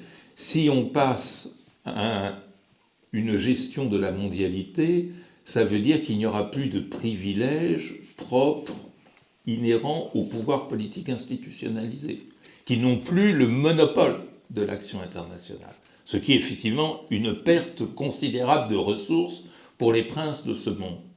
Donc effectivement, le passage à la mondialité est une chose extrêmement difficile à faire, à réaliser, et pour l'instant, elle n'est faite et réalisée que par le bas. C'est pour ça que les dynamiques sociales jouent un rôle important. Le rôle que les campus universitaires jouent aujourd'hui, par exemple, dans les nouvelles, les nouvelles relations internationales, en fait, dans le fonctionnement de l'espace mondial est absolument déterminant. Le rôle de l'opinion publique internationale est quelque chose d'absolument déterminant. Hein. La manière dont les causes sont prises en charge, les grandes causes, la cause ukrainienne, la cause palestinienne, hélas la cause soudanaise ou la cause congolaise est pas tellement prise en charge, mais ce sont des dynamiques sociales, ce ne sont jamais des jeux diplomatiques. Savoir gérer ça est quelque chose d'extrêmement important. Savoir adapter notre multilatéralisme à cette mondialité, là, tout reste à faire. Si j'ai parlé de la sécurité humaine et du PNUD, c'est que c'est les premiers qui ont essayé de faire quelque chose là-dessus. C'est ce que le grand Kofi Annan appelle le multilatéralisme social. Mais on en est très loin. Alors maintenant, sur votre deuxième question, la paix avec soi-même, c'est quelque chose de très, très intéressant parce que, je vais vous dire quelque chose qui va vous choquer, c'est un peu mon boulot d'ailleurs, je pense que la meilleure des solidarités, c'est la solidarité égoïste. C'est-à-dire, parce qu'au moins on est sûr que celle-là, on l'amènera jusqu'au bout, c'est-à-dire, on est dans un monde où la solidarité la mieux comprise, c'est celle que l'on reconnaît comme étant indispensable à sa propre survie. C'est-à-dire, tant qu'il y aura des gens qui mourront de faim sur cette planète, je ne suis pas, ma petite personne n'est pas totalement en sécurité. Parce qu'autrefois, quelqu'un qui souffrait de la faim ou qui mourait de la faim, il mourait dans l'ignorance complète de l'existence même de la richesse. Il ne savait pas. Il trouvait que c'était une fatalité, que c'était comme ça. On naît, on fait ce qu'on peut, et puis on crève de faim, c'est le cycle de la vie. Aujourd'hui, tout le monde voit tout le monde. Et dans cette visibilité universelle, il y a évidemment une charge de violence énorme. Donc, si je veux diminuer cette charge de violence, j'ai intérêt à ce qu'il y ait moins de gens qui meurent de faim aujourd'hui. Et donc, être en paix avec soi-même, ça veut dire quoi? Si je retraduis vos termes, enfin, peut-être que vous les traduirez différemment, mais ça veut dire que je ne m'assume totalement que si je me construis comme individu dans le monde et comme participant à cette activité dans le monde. Et être en paix avec soi-même aujourd'hui, ça veut dire ça.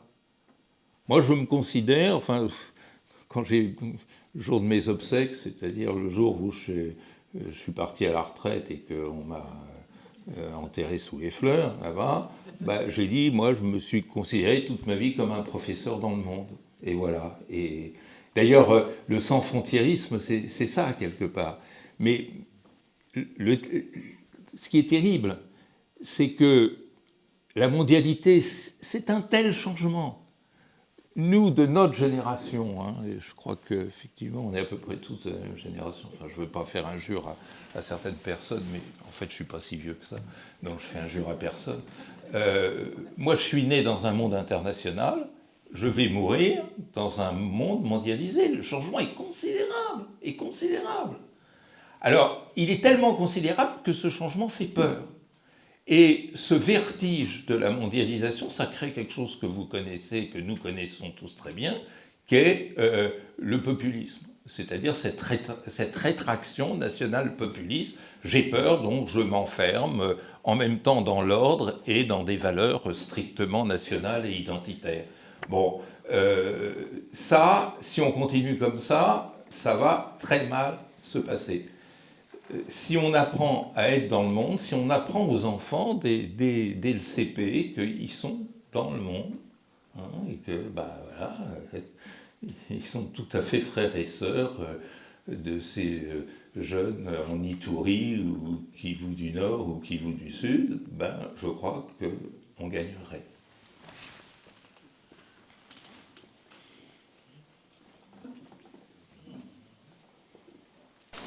Bonsoir. Pour revenir à la question fondamentale, que faire après un conflit, je vais d'abord affirmer que la première étape, c'est reconnaître sa responsabilité. En prenant deux exemples, dans la guerre européenne de 14 devenue mondiale, le traité de Versailles a dit c'est l'Allemagne qui est responsable, qui paiera toutes les réparations. Or, un livre fait sur l'Europe dit, au chapitre de la guerre de 14, dit c'est encore objet de discussion. Et c'est vrai, ça continue si on dit des bouquins récents. L'autre exemple, c'est dans le conflit Ukraine-Russie. Moi, j'ai écrit déjà il y a plus d'1 an que tant que l'Occident, disons, ne reconnaîtra pas que avancer l'OTAN c'était un abus, une erreur, un mensonge, enfin, par rapport à un mensonge, il n'y aura pas de paix. Parce que là, c'est le même problème, si on reconnaît cette possibilité. Troisième exemple, conflit israélo-palestinien. Il n'y aura pas de paix tant que le gouvernement israélien, quel qu'il soit, celui-là ou plus souvent, ne reconnaîtra pas qu'en 1948, ils avaient un plan secret pour faire partir le plus possible de Palestiniens. Voilà ces 3 exemples. Oui, ma question, c'est quelle est la deuxième étape après cette reconnaissance de responsabilité? Oui, alors, je suis d'accord avec vous. En ce qui concerne le point 2, qui est le conflit russo-ukrainien, c'est l'aveuglement du vainqueur. C'est-à-dire, cette Euro-Amérique occidentale a gagné la guerre froide, donc puisqu'on a gagné, on impose notre loi. Et notre loi, c'est effectivement la pérennisation de l'OTAN, qui était une folie. Il faut voir ce qu'est l'histoire de l'OTAN, créée en 1949 dans un contexte de bipolarité et de guerre froide.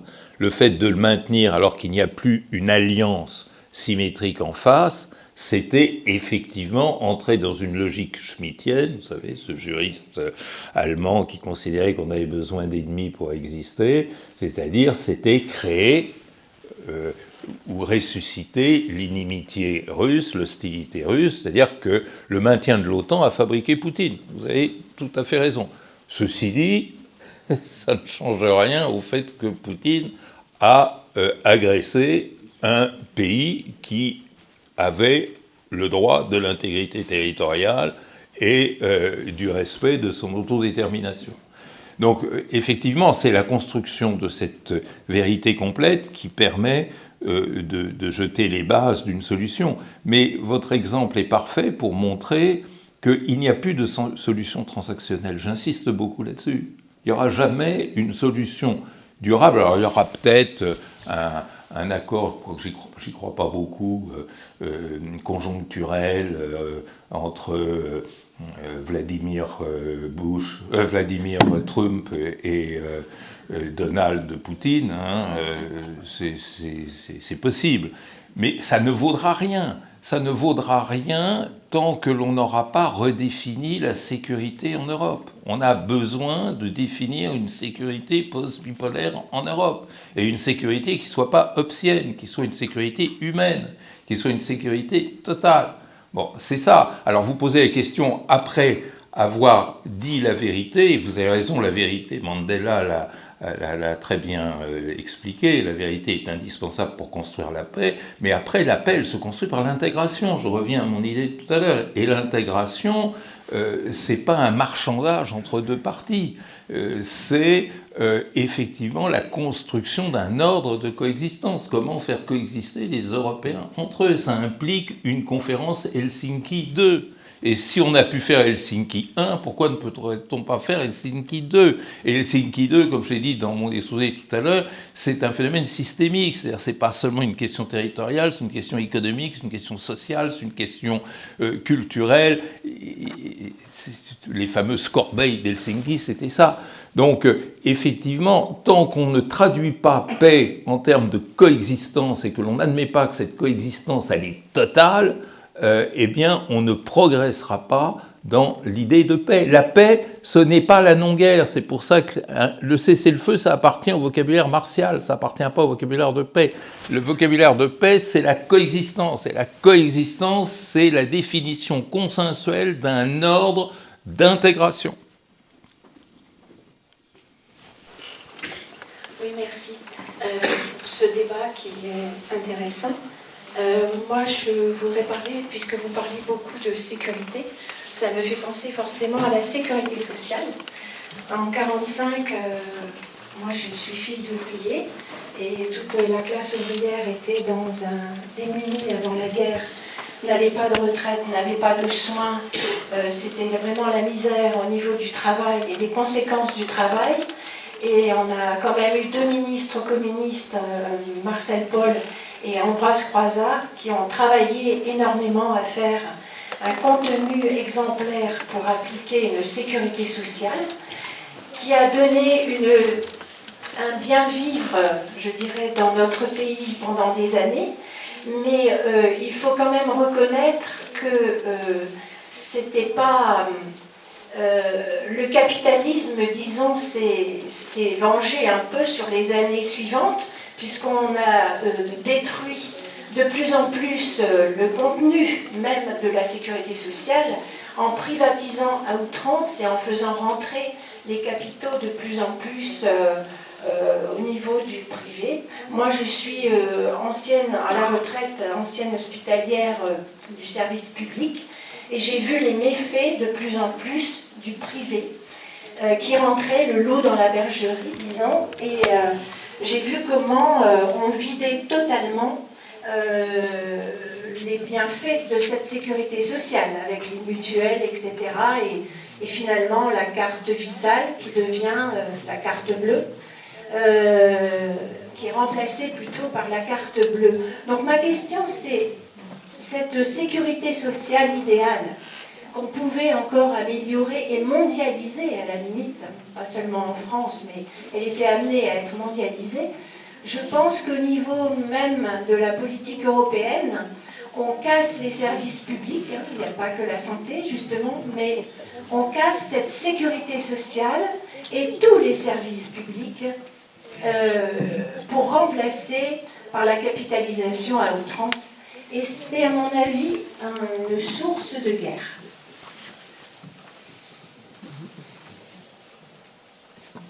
Je ne suis pas spécialiste de la question.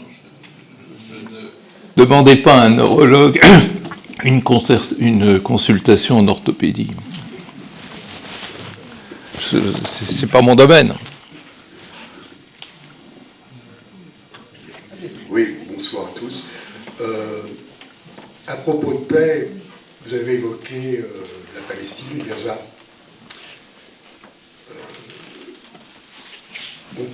Certains parlent d'une solution à 2 États, d'autres d'un seul État laïque, où cohabiteraient Palestiniens et Israéliens dans un seul État. Et j'ai une question à vous poser sur quelle est l'intention réelle des pays qui parlent de la solution à 2 États en Palestine.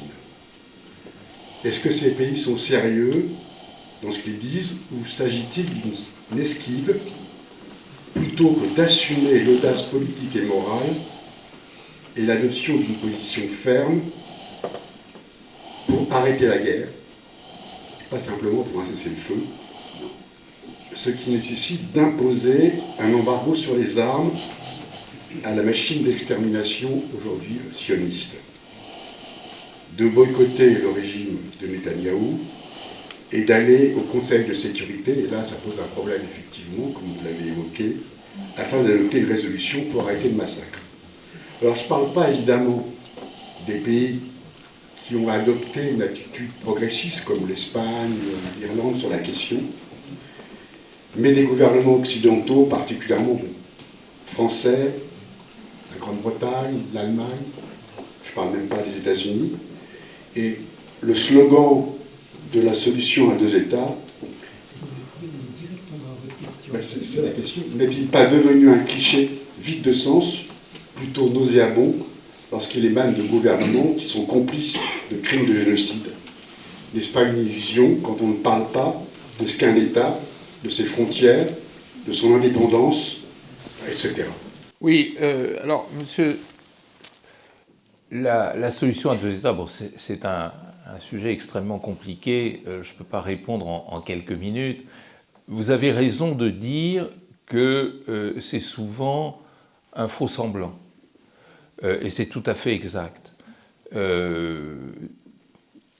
le monde, sauf d'ailleurs Israël, revendique l'idée d'une solution à deux États. Hein. Même l'administration Biden, le secrétaire d'État Anthony Blinken, dans les 12 missions qu'il a accomplies au Proche-Orient entre le 7 octobre et son départ, le départ de l'administration démocrate, n'a cessé de le répéter. La question qu'on peut se... Il y a trois questions. Hein. La première, c'est quel est le degré de sincérité et la signification réelle dans cette formule diplomatique. Souvent, c'est une façon de se donner bonne conscience, mais pas seulement ça, je dirais, de pouvoir assurer une diplomatie à bas bruit. De même, je me souviens d'un entretien que j'ai eu avec une personnalité politique infiniment respectable et haut placée que je ne nommerai pas, c'était au printemps 2023, qui se moquait de moi quand je posais une question sur la Palestine en disant « Monsieur le professeur, il n'y a qu'un universitaire posait une question pareille, la question palestinienne n'est plus dans notre agenda diplomatique, elle n'existe plus. » C'est-à-dire que l'un des fondements de la dureté du conflit israélo-palestinien, c'est la diplomatie d'indifférence. Et cette diplomatie d'indifférence, elle s'est effectivement souvent soldée par des phrases ça mange pas de pain que de dire qu'on est pour une solution à deux États. Et ça mange d'autant moins de pain, et c'est mon deuxième point, deuxième paramètre de cette question difficile, que l'on sait que l'État et le gouvernement israélien ne veulent pas de cette solution à deux États. Non seulement le gouvernement Netanyahou, ça a été explicité, mais aucun des partis de gouvernement en Israël actuellement prône la solution à deux États. Donc on est dans une situation où, autrement que par la contrainte internationale, une solution à deux États est absolument inapplicable. Et j'en viens à mon troisième point, et ça rejoint ce que vous disiez, le choix. Alors il y aurait beaucoup de choses à dire sur les raisons de ce choix, mais le choix des gouvernements israéliens, en tous les cas depuis la fin des accords d'Oslo, c'est-à-dire l'échec de Camp David en 2000, c'est une politique de puissance, c'est-à-dire l'idée que la puissance réglera tout. Ça, c'est comme je l'ai montré dans mon exposé, une très vieille idée, que la puissance finit par gagner. Or, aujourd'hui, la puissance ne gagne plus. C'est là que se trouve l'impasse, n'est-ce pas ? Sans une contrainte très forte exercée sur l'État d'Israël, cette spirale de la puissance risque d'aller en s'aggravant. Et en s'aggravant, ça veut dire officiellement 52 000 morts, dont des dizaines de milliers d'enfants en Palestine, probablement beaucoup plus, on ne sait pas, mais la revue Lancet parle de plus de 200 000 morts. Et la revue Lancet n'est pas islamo-gauchiste ni wokiste, n'est-ce pas, que je sache. Donc tout ceci est d'une extrême gravité. Et tant du point de vue du droit que de l'efficacité politique que de l'éthique politique, je me pose une question. Comment se fait-il qu'un État dans le monde puisse produire tant de morts sans être nullement sanctionné, sans être nullement entravé. Quand Poutine a lancé sa politique d'agression contre l'Ukraine, on l'a sanctionné, et à fort juste titre. J'ai toujours soutenu ces sanctions. Mais comment se fait-il que l'Union européenne ne prenne aucune sanction ? Comment se fait-il que les États-Unis, en 3 jours, pourraient arrêter ce conflit? Il suffit d'arrêter de livrer des munitions à l'État d'Israël. Ce n'est pas fait. Comment est-ce possible ? C'est effectivement une question que je me pose. Vous savez, l'art de la paix, j'ai eu la surprise qu'un éditeur persan veuille le traduire. Bon. Moi, j'étais content, parce que ça soit traduit dans la langue de mon père. On m'a fait valoir, mais non, attendez, c'est pas possible. L'Iran est sous sanction, et il n'est pas question de traduire votre livre. Alors, voilà un pays dont le régime est, pour le moins, antipathique et ne correspond pas aux exigences fondamentales des droits humains, mais qui n'a pas fait de dizaines de milliers de morts, mais on ne peut même pas traduire un bouquin dans la langue de ce pays, ce qui est complètement idiot, parce que si des opinions différentes commençaient à circuler en Iran, peut-être que les choses iraient mieux et qu'il y aurait une conscience qui se formerait dans l'opinion publique iranienne, qui d'ailleurs est déjà pas mal éveillée et pas mal mobilisée. Non, fait rien. Mais en revanche, on continue à tuer. Alors que ce conflit pourrait être arrêté en 3 jours. Et effectivement, si ce conflit était arrêté, la solution aux 2 États s'imposerait, avec toutes les garanties qu'une solution à 2 États pourrait produire, tant pour Israël que pour la Palestine. Oui, je voudrais vous remercier parce que je suis un... C'est ici. Ah, d'accord. Je ne suis pas forcément un inquiet de nature, mais je vous remercie pour votre travail qui est vraiment un message d'espérance à un point inimaginable pour moi, si vous voulez, et puis je pense pour une bonne partie de l'humanité. Vous avez dit que les politiques ne pouvaient rien en tant que politiques, mais derrière ces politiques, ce sont des individus. Est-ce que, par exemple, vous avez déjà pris rendez-vous avec M. Emmanuel Macron pour le faire comme vous l'avez fait, les yeux dans les yeux? À travers un bouquin, ça passe, mais là, ce soir, vous nous avez fait vraiment passer quelque chose qui est allé dans les tripes. J'espère que pour d'autres personnes aussi, si vous pouviez le faire passer à ces individus, oubliant qu'ils ont une casquette politique, je crois que ça pourrait peut-être faire du chemin. Avez-vous pris rendez-vous? Écoutez, si vous avez un 06 qui puisse m'aider à obtenir ce rendez-vous, la personne que vous avez mentionnée a été mon étudiant à Sciences Po. Donc, oui, vous savez, quand on est prof à Sciences Po, on a statistiquement les plus grandes chances d'avoir dans son amphi les futurs présidents, ministres, ambassadeurs, etc. Donc, j'ai la présomption de penser qu'il sait tout ça, ou alors peut-être qu'il faisait des sudoku pendant mon cours.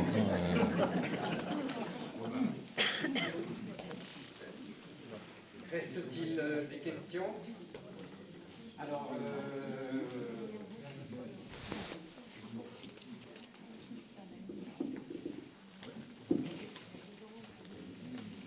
en tous les cas, merci, monsieur. Merci. Oui. Alors moi, je me revendique comme pacifiste, même si c'est pas toujours bien vu, parce que je pense, comme vous l'avez dit tout à l'heure, longuement, qu'effectivement, la paix, c'est un processus, c'est une construction, c'est un lien avec le social, et que je pense qu'effectivement, vous avez dit que les utopistes, c'était ceux qui croyaient en la guerre, en tout cas, c'est comme ça que je l'ai compris. Et moi, effectivement, je pense que finalement, on peut se demander, a-t-on déjà finalement arrêté une seule guerre?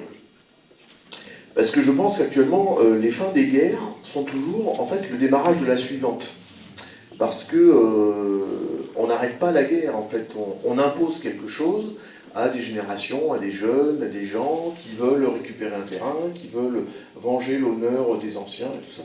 Et donc, en fait, on entretient un cercle infernal qui est finalement la guerre permanente. Et c'est pour ça que la guerre ne peut pas fonctionner, et que sauf à penser qu'un jour on va tous disparaître, si on veut un autre monde, il y a vraiment besoin de concevoir les relations entre les hommes autrement, enfin telles que je pense que vous nous les avez proposées. Et alors par rapport à ça, j'ai 2 questions. C'est que vous nous avez parlé notamment de ce que le PNUD fin des années 90 avait proposé, travaillé. Dans la foulée, on a eu tout le travail fait par Federico Mayor, secrétaire général de l'UNESCO, autour de la culture de la paix, c'est-à-dire en fait la paix comme un moteur de transformation sociale et comme en lien avec les droits, voilà, les droits, l'égalité, enfin tout un tas de choses. Il y a un vrai programme politique. Aujourd'hui, un homme politique qui voudrait vraiment changer le monde et s'occuper des besoins de ses citoyens, il prend le programme de la culture de la paix de l'ONU et il a tout ce qu'il faut. Donc, Comment vous vous situez par rapport à ça? Quand vous parlez de la socialisation de la paix, est-ce que vous des questions sociales de la paix, est-ce que vous le liez à la culture de la paix? Et donc, l'autre question qui est sous-jacente à ça, c'est que vous avez assez peu finalement parlé de l'ONU, vous avez parlé de multilatéralisme, vous avez parlé d'institutions internationales qui aujourd'hui sont certes affaiblies, mais en tout cas elles existent. Et n'est-ce pas actuellement le seul moyen dont on dispose pour essayer en tout cas de commencer à changer les choses? Merci beaucoup, monsieur. Vous savez, quand on parle de la paix à partir de la guerre, on se trouve très vite dans une impasse. La paix, ce n'est pas arrêter la guerre. La paix, c'est construire un ordre mondial qui rend impossible la guerre.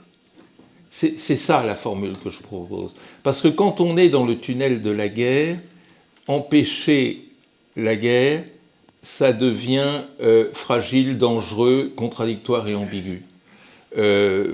En 1940, j'aurais certainement pas été pacifiste, et tant que le monstre nazi n'avait pas été écrasé, on était dans une situation de guerre absolue. Et donc, paradoxalement, le pacifisme, qui a conduit à la collaboration, c'était une façon de renforcer le monstre nazi, c'est-à-dire la négation de la paix, de la coexistence et de l'intégration. Si j'avais été de ces peuples qui se mobilisaient pour leur émancipation et leur décolonisation, j'aurais certainement pas été un pacifiste non plus. C'est-à-dire que lorsqu'il s'agit de conquérir sa liberté, est-ce que véritablement la vraie paix, c'est de ne pas assurer la conquête de cette liberté? Il faut faire attention à ne pas se laisser piéger par des facilités. C'est pas du tout pour vous que je dis ça, mais c'est pour bien poser le problème.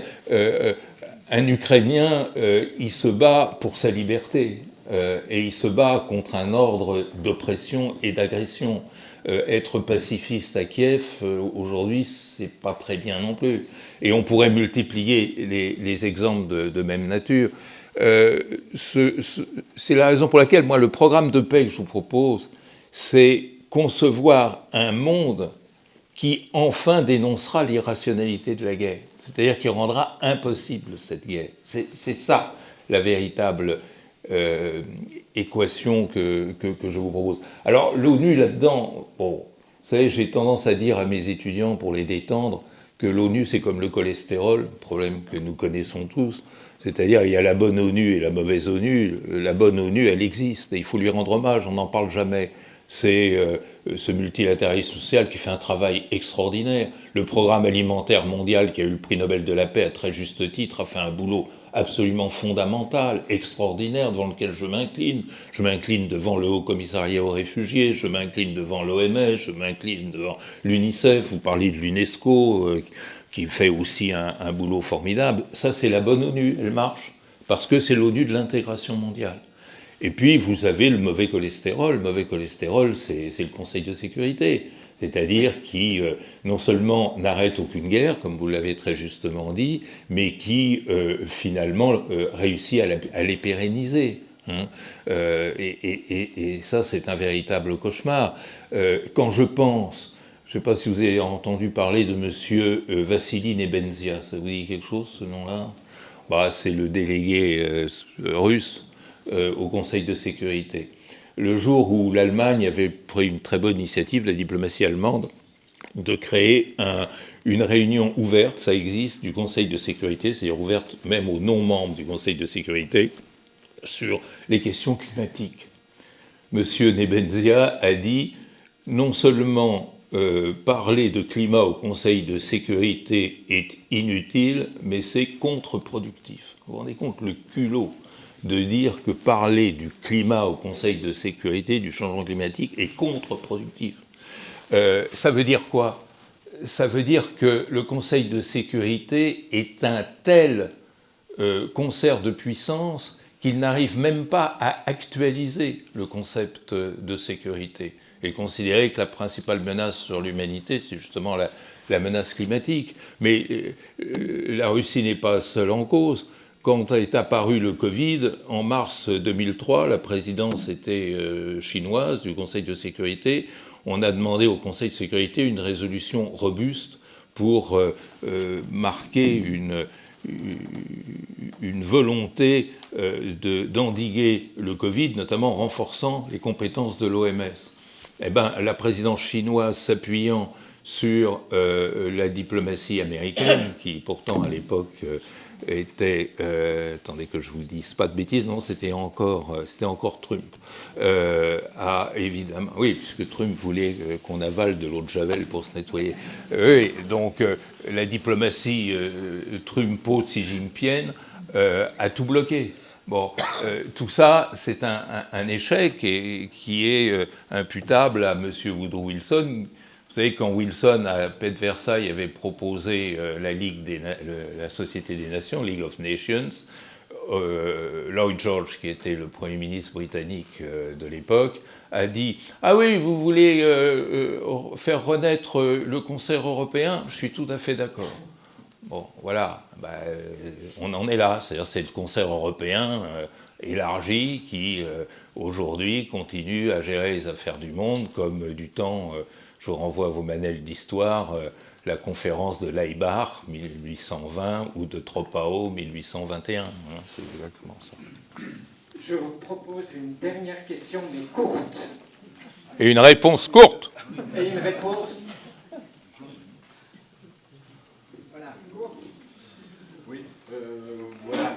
Moi, je pense, et tout le monde ne sera pas forcément... Oui, ça commence pas court, ça. Moi, ça va l'être. Si on m'interrompt pas, ça va être très rapide. Et je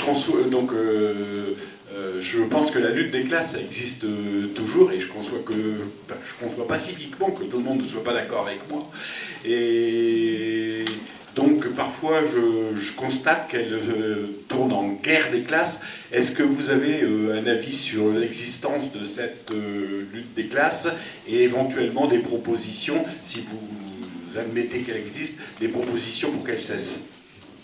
Ma réponse sera courte. Non, je pense que c'est pas le sujet. C'est pas le sujet. Moi, je veux bien faire quelque chose sur la lutte des classes, qui est un concept qu'il faudrait très sérieusement revoir, reconsidérer, redéfinir et reconceptualiser. Mais en relations internationales, moi, pendant 40 ans que j'ai fait des recherches en relations internationales, ce concept n'a rien donné. Je suis désolé de vous décevoir. Je suis sûr que ça vous fait de la peine, ce que je dis. Bien, je crois qu'on va, hélas, en rester là. Avant de partir, d'abord remercier, je cherche un autre verbe, vraiment, quelqu'un a dit du fond des tripes, du fond du cœur, et moi j'ai l'impression d'être un peu plus intelligent. Bon, j'étais pas trop au départ, mais après avoir entendu l'exposé de M. Bertrand Badi, j'ajoute que le cercle Condorcet, M. Badi a évoqué la question de la peur dans la question de la paix, des relations internationales. Le cercle Condorcet aura le 23 mai une conférence qui sera animée et présentée par M. Roland Gori, où il sera question des fake news, des vérités alternatives et de l'instrumentalisation de la peur. Et la question sera comment sortir de l'emprise, précisément. C'est un petit prolongement, si vous voulez, de votre présentation. Deuxième chose, vous avez vu que la conférence était donc enregistrée. Il n'y a pas eu d'opposition par rapport au droit à l'image, semble-t-il. Donc elle sera diffusée sur plusieurs canaux. Alors, le Cercle Condorcet a une page Facebook, Cercle Condorcet du Pays d'Arles, donc vous la trouverez sur cette page Facebook. Il y a sur Mediapart un portail des Cercles Condorcet de toute la France. Ça sera diffusé également sur ce portail. La Ligue de l'enseignement, dont le Cercle fait partie, peut la diffuser également. Et j'oublie quelque chose. Oui, la chaîne YouTube sera aussi destinataire, semble-t-il, Michael, et merci pour ton travail, de cette captation. Et enfin, dernière chose traditionnelle à la fin de ces conférences, si vous voulez renforcer l'activité du mouvement de la paix du Pays d'Ath, du cercle Condorcet du Pays d'Ath, adhérer, c'est pas interdit. Hein. Tout au moins, vous pouvez recevoir les informations si vous laissez vos adresses mail. Et puis, il y a, vous l'avez sûrement observé en entrant, un chapeau. Et si vous avez un petit billet qui traîne quelque part, voilà, ça nous permet d'assurer nos frais, parce qu'il y en a tout de même, et nos associations ne sont pas richissimes et ne sont pas subventionnées du tout. Oui, donc avant que vous partiez, très pratiquement, hein, il y a une action qui s'appelle 1000 grues en origami, qui implique énormément de personnes, d'écoles, notamment la MLEC, la Maison du Livre. Donc rapprochez-vous du cercle Condorcet, du mouvement de la paix.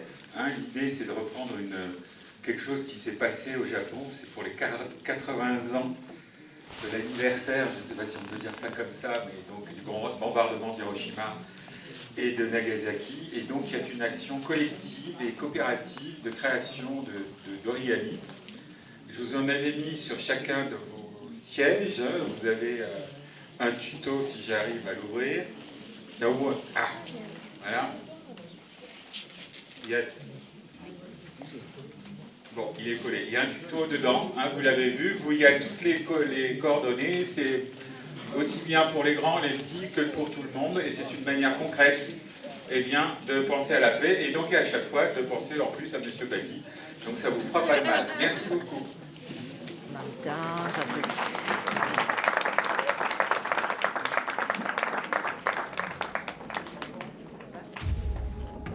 Intéressant, parce que la paix était abordée sur un autre plan. On l'oppose à la guerre tout le temps, alors que là, c'est une paix sociale avec effectivement plusieurs aspects. Très fort, ça. C'est vraiment un message qui a été répété pour moi. Mais j'ai retenu une chose par rapport à un événement précédent dans le Pays d'Ath. Il y a 1 an et demi à peu près une conférence à Rustrel sur quelle défense pour la France. Et quand j'ai vu l'affiche de cette conférence, c'était un canon qui tenait. Et j'avais dit aux responsables qui organisaient cette conférence que la sécurité, c'était pas le canon qui tonne, mais c'était pouvoir manger à la faim pour tout le monde, à sa faim pour tout le monde, pour avoir une éducation pour tout le monde, instruction et éducation pour tout le monde, pour pouvoir satisfaire les besoins fondamentaux de l'humanité. C'est ça la sécurité. Et il m'a traité de naïf. Je suis aujourd'hui particulièrement heureux d'avoir été débarrassé de ma naïveté par M. Badi. C'était magnifique. Ça fait du bien. Voilà. Pas ramener ce qu'on disait, que l'extrême droite et l'extrême gauche, c'est pas la même chose. Voilà. C'était très bien.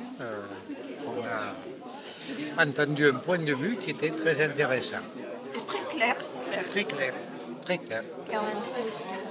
Moi, j'ai bien apprécié certaines interventions, je suis allée leur dire d'ailleurs. Le monsieur, on ne se sent peut-être pas très bien exprimé, mais ça valait le coup d'être entendu sur le point de vue de la sécurité sociale, la sécurité alimentaire. Parce que si tu n'as pas ça, ben c'est le conflit assuré. Et puis aussi la lutte des classes. Quoi. Bon, mais ce n'est pas le propos de M. Badi. On n'est pas exploré ce qui a été dit au tout début, que la paix, c'est la santé sociale, c'est-à-dire le sens de la communauté. Le commentaire, c'est la paix, c'est un besoin aussi vital que de boire de l'eau à la source ou que de manger à sa faim. Voilà. Et que ça, c'est faire une humanité vivable, c'est essentiel. Et que la paix, c'est un besoin vital. Qu'est-ce que vous dites? Rien, je vends des livres, je ne parle pas. C'est fort passionnant et enrichissant. Voilà, je vais peut-être même acheter le livre maintenant.